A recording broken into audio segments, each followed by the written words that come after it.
For 7 years, Pastor Elijah Adekunle preached to empty chairs. His church, Fire of the Last Trumpet Ministry, stood at the edge of a dusty road in Ibadan, its white paint peeling like tired skin. Every Sunday morning, he arranged the plastic chairs himself, 20 of them, though only 4 or 5 faithful members ever came. His wife played the keyboard with the same hymns each week, and the echo of Elijah's voice often answered him louder than the congregation ever did. He fasted, he prayed, he shouted into the night, "Lord, where did I miss it?" But heaven remained silent. People mocked him gently at first, then openly. Other pastors his age had branches in Lagos, SUVs, and live-streamed miracles. Elijah had sweat, doubt, and a church that smelled of old wood and disappointment. One evening, after another service where only 3 people attended, Elijah visited an old friend, Pastor Daniel Olatunji. Daniel's ministry had exploded within 2 years. His church overflowed. Testimonies followed him like shadows. After pleasantries and food, Elijah finally broke. "Daniel," he said quietly, "what am I doing wrong?" Daniel studied him for a long moment. Then he lowered his voice. "Not every power answers from heaven alone," he said. That was the beginning of the fall.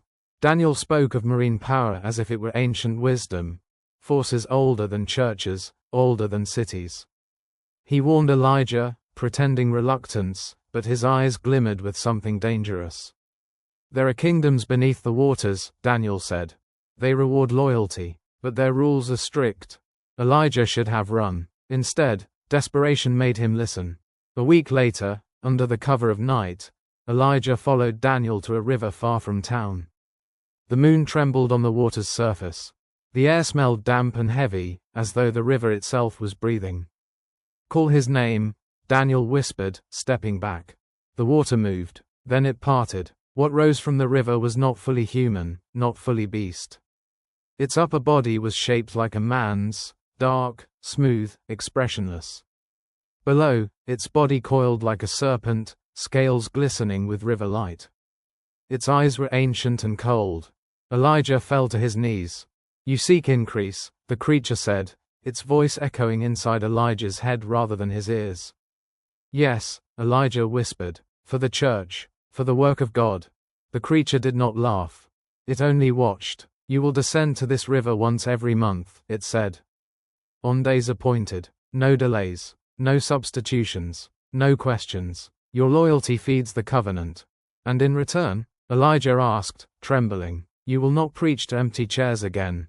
The change was immediate. Within 3 months, Fire of the Last Trumpet Ministry overflowed. People came from neighboring towns. Miracles followed Elijah, healings, prophecies, financial breakthroughs. His sermons carried strange authority. When he spoke, people wept without knowing why. Offerings multiplied. The dusty road was tarred. The plastic chairs became cushioned seats. But Elijah changed too. He avoided the river by day but feared the calendar. Each month, without fail, he descended into the water as instructed.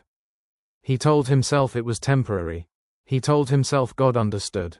Then one month, everything went wrong. There was a church program, 7 days of glory. The final night coincided with the appointed river day. The church was packed, cameras rolling, members fasting.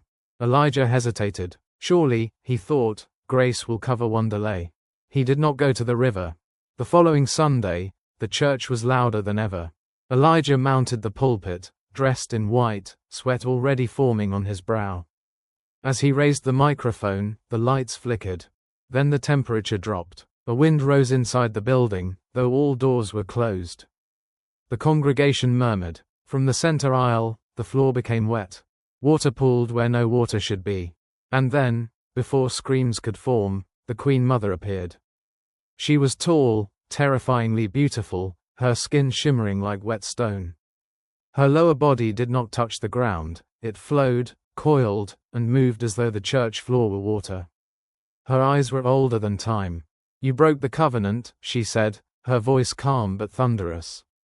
Elijah dropped the microphone. Some members screamed. Others fainted. Many ran, trampling chairs, tearing clothes, shattering faith in seconds. "This one belongs to us," the Queen Mother declared, pointing at Elijah. He eats with 2 kingdoms. Then she vanished. The water dried. Silence followed, thick and irreversible. By evening, videos flooded social media. By morning, the authorities arrived. Investigations uncovered strange patterns. Missing persons linked to river sites, financial trails, testimonies from former insiders. Daniel disappeared. Elijah was arrested quietly, his face hollow, his hands shaking. As he was led away, the church gates were locked behind him. Fire of the Last Trumpet Ministry never REO.